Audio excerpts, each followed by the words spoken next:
Okay, fantastic. Yeah, please send that over to me. I'll review it. Correct. Yeah, send it over to me and I'll review it, and then I'll send you over a proposal, and then we can lock it down. And the soonest I can be there is a week from Thursday. Correct. Okay, sounds great. Talk to you soon. Bye-bye. I'll tell you what, I think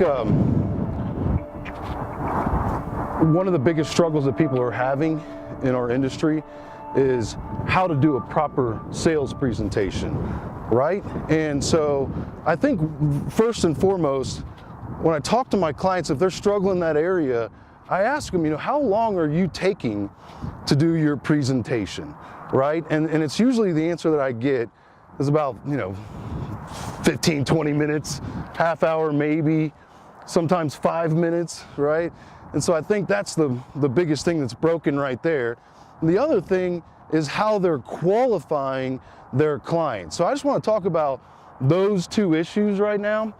And basically, how are you qualifying your customers, right? I mean, some of the prospects that I think that you're going out to see, you don't have any business in going out and to see them in the first place. So let me explain. I mean, first of all, I think you need to explain how your process works, at least a little bit, before you even go out there, right? So one of the things that the clients are always asking or telling you is that they need you to come out and give them a price.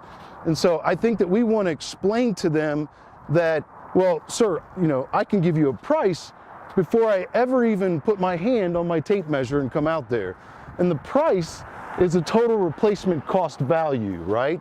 And then you have to explain that a bit, not in too much depth, but you have to cover that a bit on the phone, before you even go out there, to make sure this is not someone that's looking to pocket insurance money or, to get out of paying the deductible or something like that. Or they're looking to use your estimate to get the insurance company to pay a lot of money to them, right? You have to look out for all those things.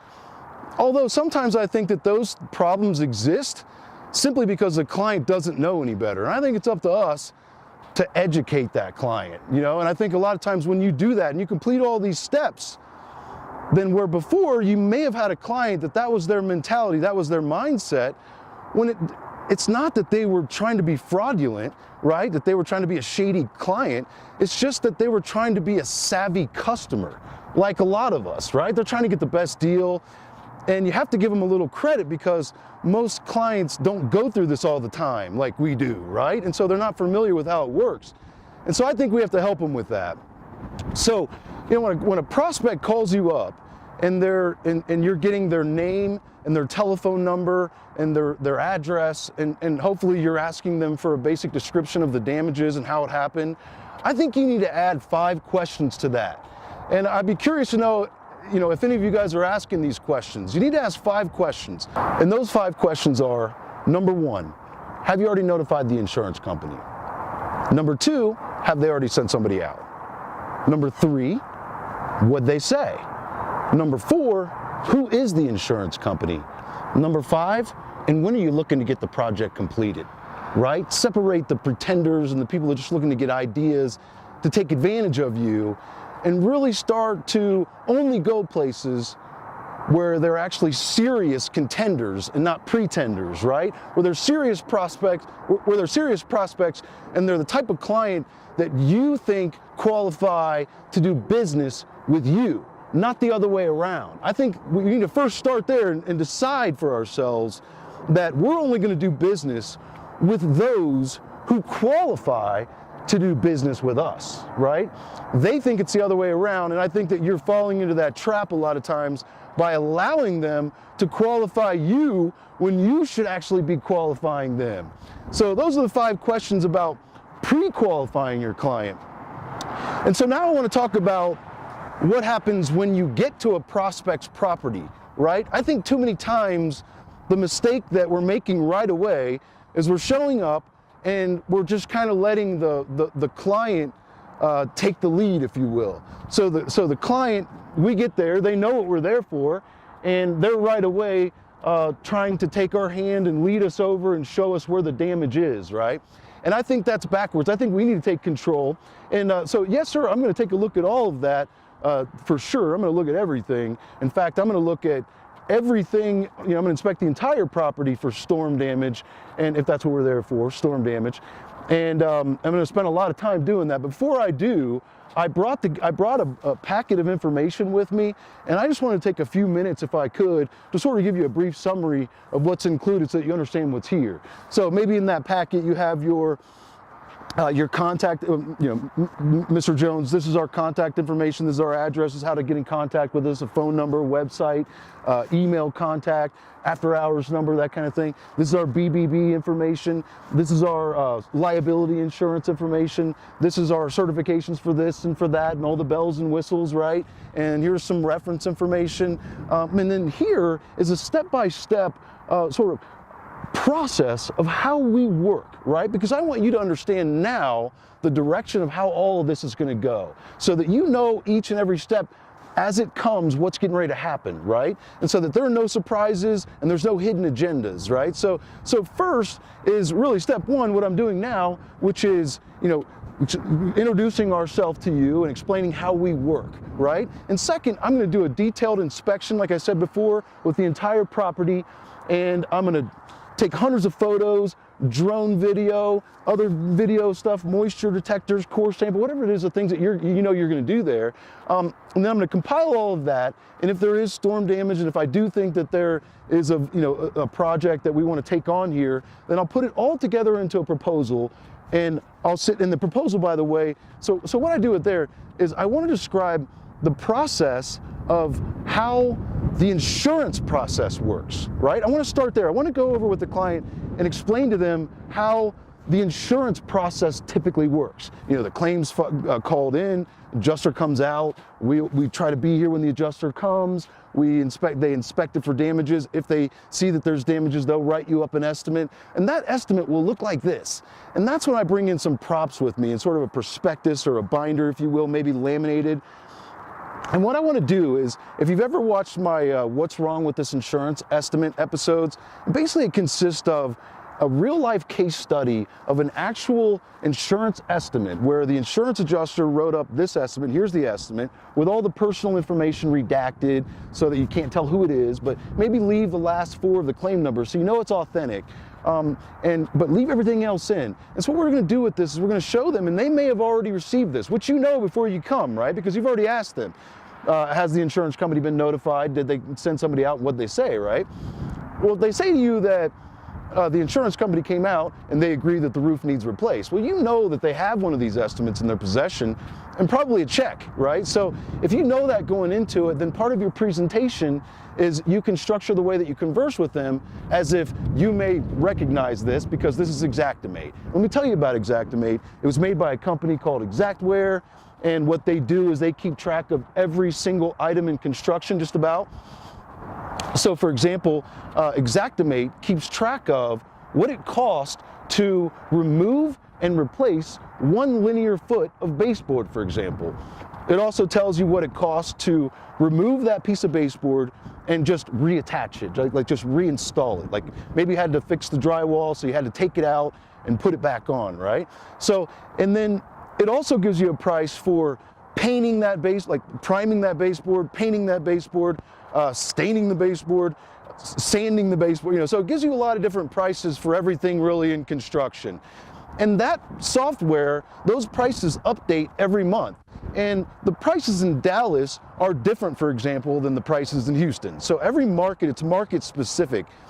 And so things like aluminum, you've heard of that recently, right? Aluminum, shingles, fiberglass asphalt shingles are petroleum based. So that's like things like this, lumber, all these things are a commodity. So prices go up and down with the market. So, and supply and demand comes into play too. So if there's a hurricane or a major hailstorm in the market, expect those prices to go up, pretty quickly thereafter. And so that's how the insurance companies price the estimate after they find damages, right? And so the good thing is that we also use Xactimate too. So you would think that there would be no conflict between us and the insurance company as to how we come up with the price for this project. But the problem is that most insurance companies, whether intentionally or not, it's not that they're using the wrong prices, it's that they're leaving out so many of the crucial and critical items that should be in this estimate to do a complete and correct job. And so one of the most crucial and important things that comes into play with these types of scenarios is that the insurance company typically has to pay for what they call ordinance and laws. So that's like building code upgrades, right? And most policies will have this included, especially if they have a mortgage on the property, right? And do you have a mortgage? So I like to actually stop right there and ask them, do they have a mortgage when you're describing that part? Most policies will have that ordinance and law coverage, the building code upgrade coverage. So what that means is that if the roof, for example, if we're talking about roofing, if the roof was put on at a time before certain codes require that, for example, flashings have to be replaced if they're rusted, damaged, or deteriorated.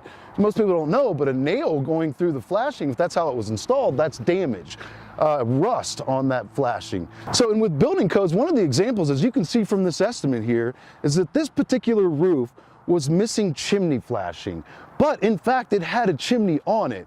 Now the thing that's significant about chimney flashing is that this particular flashing kit had nails through it, and so those nails going through the flashing is actually damaged, and it's required that that flashing is replaced. And so, but as you can see, it's missing from the estimate.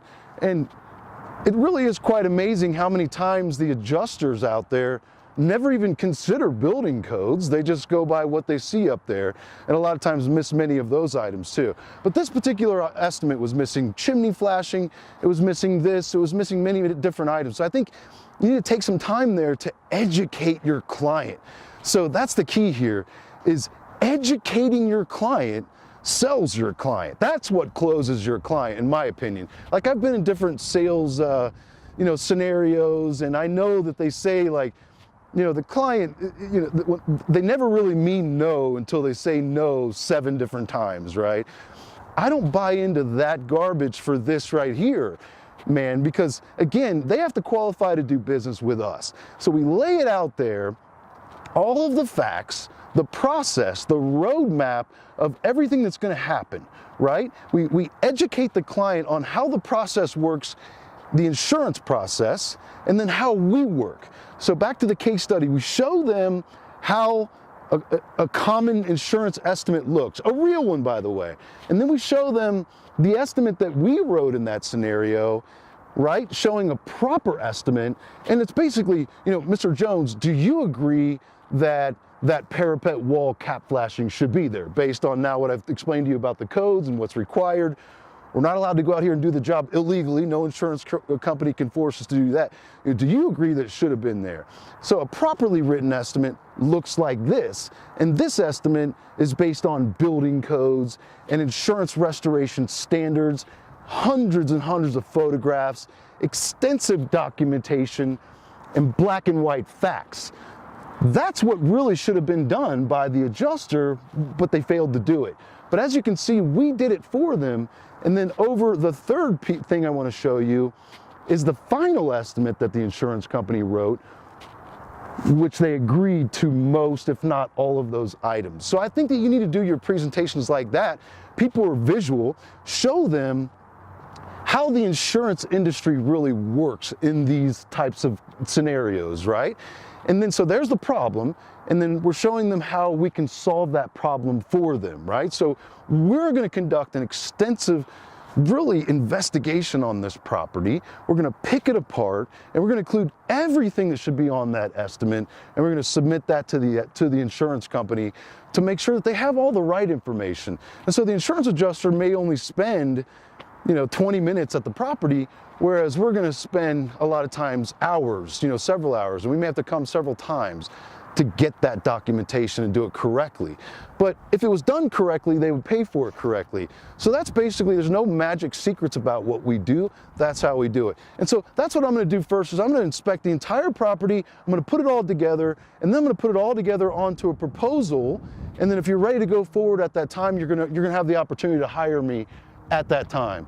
And so as far as what that proposal looks like, I want to actually give you a copy of that proposal now, a blank copy of it. As far as what the price is on that proposal, I can go ahead and give up that secret now without inspecting anything. As I've already told you, the price is the total replacement cost value, total RCV, which I've already explained to you what that is. So I'm going to give this to you now.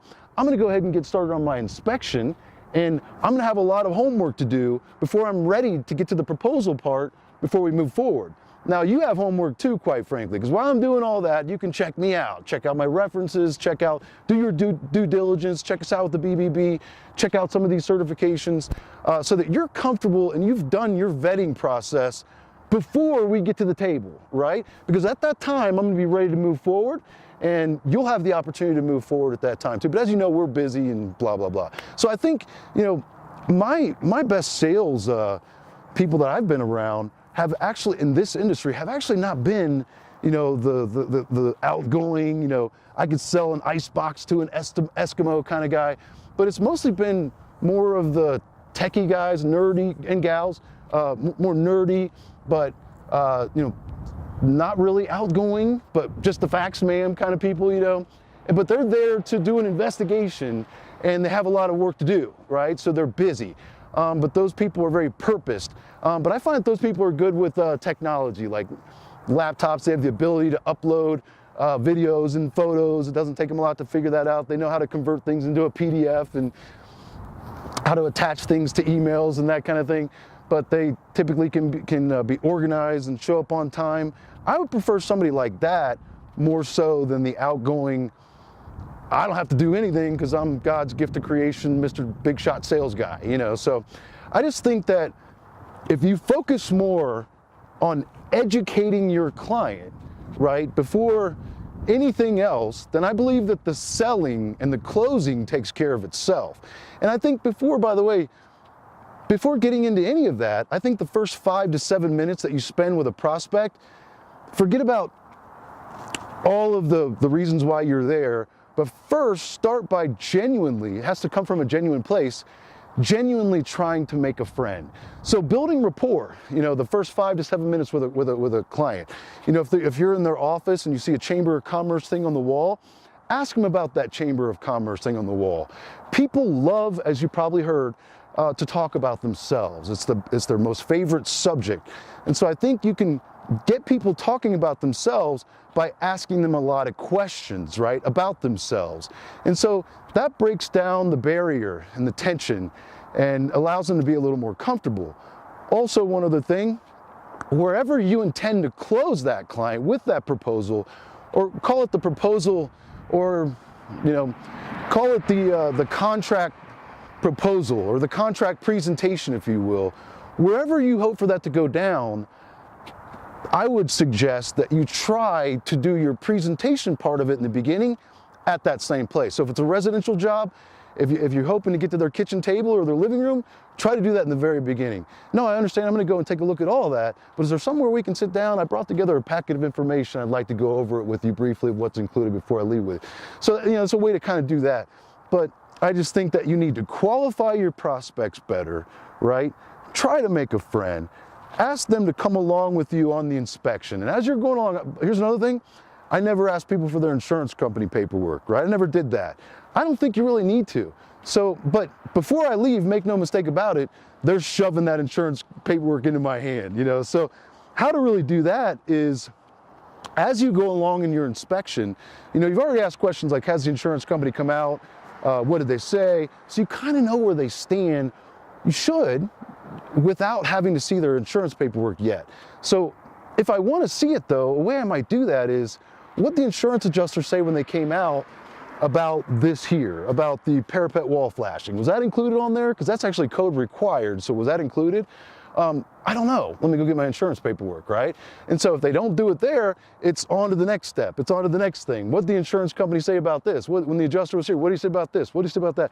I want to ask that question 100 times, even if they do have the paperwork. And then after I ask the question, they give me the answer, then I want to give them the prescription, right? So, or the protocol, if you will. So like, okay, I understand. Well, typically what they should do in a case like this is they should also do this and that, right? In any case where there's a modified bitumen roof, you know, any parapet wall has to have parapet wall flashing, right? And so like giving them information that they can use and educating them, explaining them about the Xactimate and how that works, right? Empowering the client, the property owner, giving them more information so that they can make a better informed decision anyway. So I like to say this too, whether you hire me or not, don't take my word for it, right? Ask your agent, or don't take my word for it. Do the research, right? So totally no pressure at all. I'm just really there to complete the steps, man. And then when I complete all those steps, just like I promised the client I would in the beginning, right? And I come back and I put that proposal together and I describe everything for them, they already know what I'm gonna do, right? I review all the photos with them, I review all the video footage from them. Everything is complete in black and white on that proposal. I explain everything I don't try to gloss over. I want to make sure they're on board. This is a marriage, man. We're going to be together for a while. So I want to make sure they're 150% in and not half in. Like I had to fool them to get them in and then they find out later, right? So I want them to understand each and every piece of information that I'm there to give to them, and they understand every particle of that proposal, right? And then when I'm done with that proposal and I'm all set and I know that I've done my job, I've done all these steps and I've worked hard at it, right? Then I slide it across the table and I say, if everything meets with your approval, then I'll just need your signature there, there, and there.